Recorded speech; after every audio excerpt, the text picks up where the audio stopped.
Hey everybody, this is the Brewing Sailor Brendan Smith, and welcome back to Hangover Free Reviews. Today we're looking at a beer from Maine. We're looking at Woodland Farms and their non-alcoholic dark or their non-alcoholic stout, whatever you want to call it. They call it the dark, I call it a stout, c'est la vie. Potato, potato. Before we get into that today though, I want to give you a brief message, remind you that my sponsor, Rationale Brewing, is having a big sale this month. Use code BYFAB at checkout. That's buy your beer a friend. Or buy your friend a beer. That's going on the outtakes reel. Anyway, buy your friend a beer. BYFAB. Use that code at checkout at Rationale. We're going to leave all that in because why the hell not? Use that code at checkout and get yourself a free six-pack to give to a friend when you buy another six-pack. So that's at rationalebrewing.com, and that sale goes through January 31st. Today we're looking, like I said, at Woodland Farms Brewery and their stout. We're going to use for this the BJCP Style 13E, and one of these days I'll be able to say that without getting my tongue tied. The American Stout. So we're looking for a really dark beer here, nice tan head, big chocolatey, roasty aromas. I really wish my wife behind the camera would stop smiling and laughing at me because it's making it really hard right now. And yes, we're going to leave all that in too because why the hell not? That didn't help anything. She's keeled over laughing right now. All right, let's get this beer poured up before she dies. Okay.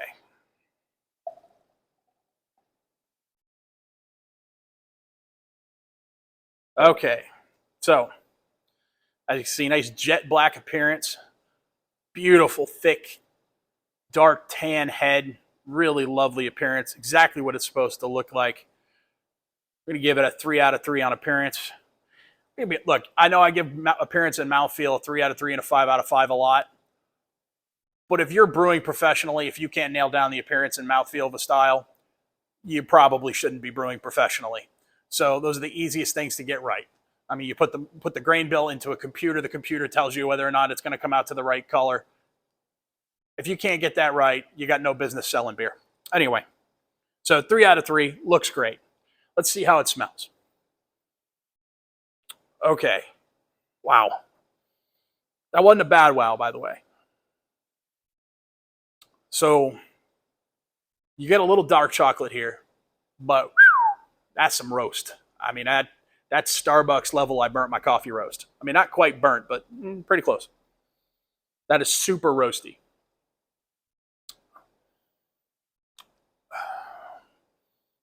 Not getting anything in the way of hop presence or yeast esters, and if they went with a clean fermenting American yeast like California ale yeast, something like that, it wouldn't surprise me. But wow, there's just that dark roasted coffee flavor just dominates everything. It's a nice smell. It's a pleasant smell. I just really would like a little more chocolate there. Maybe a little caramel sweetness from some caramel malts just to layer in some complexity. And maybe they did, but I don't want to guess what they put in their beer. That's one of my pet peeves of beer judges when I'm in competitions when they try to guess my ingredients, because invariably you'll guess wrong. There's just too many beer ingredients.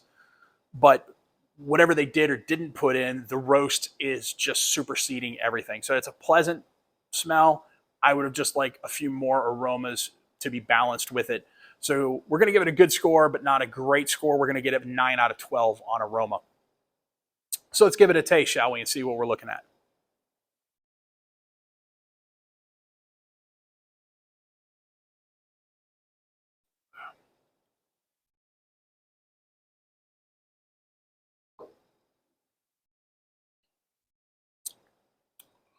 So once again, the roast is completely dominating the flavor. There is some chocolate. There's more chocolate here than there is in the aroma, but not quite enough. Like the roast is still on my tongue right now as I'm speaking. That lingering roast, it's just very, very powerful. Again, it's not unpleasant.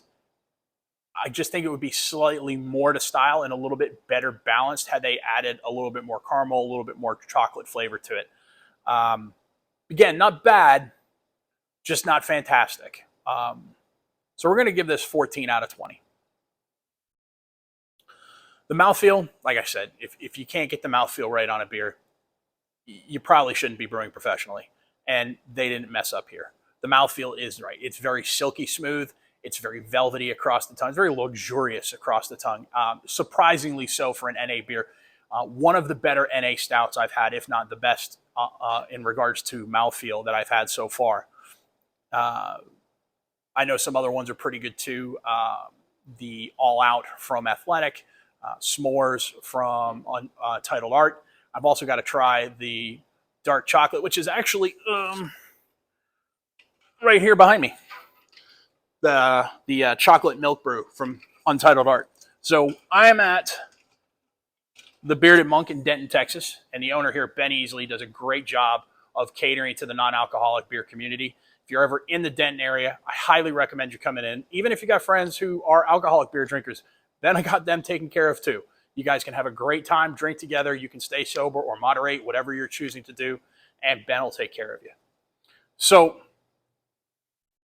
5 out of 5 on the mouthfeel for this Woodland Farms beer. Really good on the mouthfeel. Overall, this is a very, very good stout. Now, I know I harped on the roast, and that's only because it's so out of balance compared to the other flavors. That doesn't change the fact that this is a very good stout. It's just not quite excellent. If they had put in a little more caramel or chocolate, I think it could be truly excellent. As it is, we're going to give it an overall score of 8 out of 10 and a total score of 39 out of 50. So remember how I've always said, 25 average, 30 good, 35 above average, 40 excellent. This is right on the cusp of excellent, just not quite there. As far as my personal observations, like I said, very good stout. There's a lot to like about it. The only thing holding me back is that roast. It's just a hair too much for me. This is not probably something I would get all of the time. And it's funny, I wonder if I'm not the only one making this observation, because in researching my review, I went back to the website and found that they now have a double chocolate dark, which they just came out with. I don't know if that's seasonal, or just a new beer that they're going to have all the time. Either way, I think it's very welcome. I can't wait to order it. Actually, by the time this airs on YouTube, I will have already ordered it. So I'm very much looking forward to try that, because like I said, this is almost excellent. And I think with the double chocolate malt, I think it's going to be there. I think it's going to be a truly excellent beer. I wouldn't be surprised if I scored as high as 43, 44. So affordability. It is a tad pricey. It's $13 for a 16-ounce 4-pack. I know a lot of people balk at 4-packs, but you actually, on 16-ounce cans, you actually get more beer on a 4-pack of 16-ounce cans than you get a 6-pack of 12-ounce cans. I know, math is weird. So it's not super affordable, but it's not crazy expensive either. And for the quality you're getting, I think it's worth it. As far as availability, there's no nationwide distribution yet, but I don't recall the shipping cost being too egregious that it warned me off from even trying it. Consistency. Well, I did buy 3 packs from them, not just of the dark, but we're also in the coming weeks going to be reviewing the West Coast IPA and the Belgian White. And all 3 of the beers that I had from them were extremely well done to fantastic. So, and I've not heard anything from anyone else that is anything less than exemplary praise. So I think we can pretty much count consistency as, definitely going to be there for it. So where does it fall on my personal scale? Well, just because of the roast, it's not going to be a regular rotation beer or a beer that I would even buy seasonally. That's not to say you shouldn't. This is just my palate. It's not something I'm going to buy on the regular.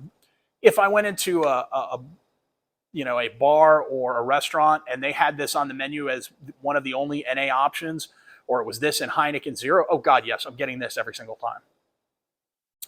But yeah, that's where I would put it. I'd drink it again if I had limited options. So yeah, that's basically all I've got for Woodland Farms for their dark. Very much looking forward to getting that double chocolate dark and trying that out. And the next 2 beers, though, in the next 2 weeks that we're going to have for you, the West Coast IPA and the Belgian Wit, are chef's kiss. They're beautiful beers, especially that Wit. As much as I liked that Seria, as much as I loved that Seria Grain Wave, to quote Dr. Bashir on Deep Space Nine, I liked this one just a bit more. So if anybody who's a Star Trek fan, you'll get that reference. If not, well, go look it up. It's worthy. It's funny. Anyway, that's all I have for you today. Thanks very much for spending the time with me. I do hope today's the day I earned your subscription. Please leave a comment, a like, and then go ahead and... First day with my new tongue, apparently. Go ahead and share this video all across your social medias. If you didn't like what I had to say, please leave a message and let me know why. I do appreciate the constructive criticism. It's just as important as people telling me I'm doing a good job. So thank you very much for staying around this long, staying till the end. Hope to see you next time on Hangover Free Reviews. Sláinte.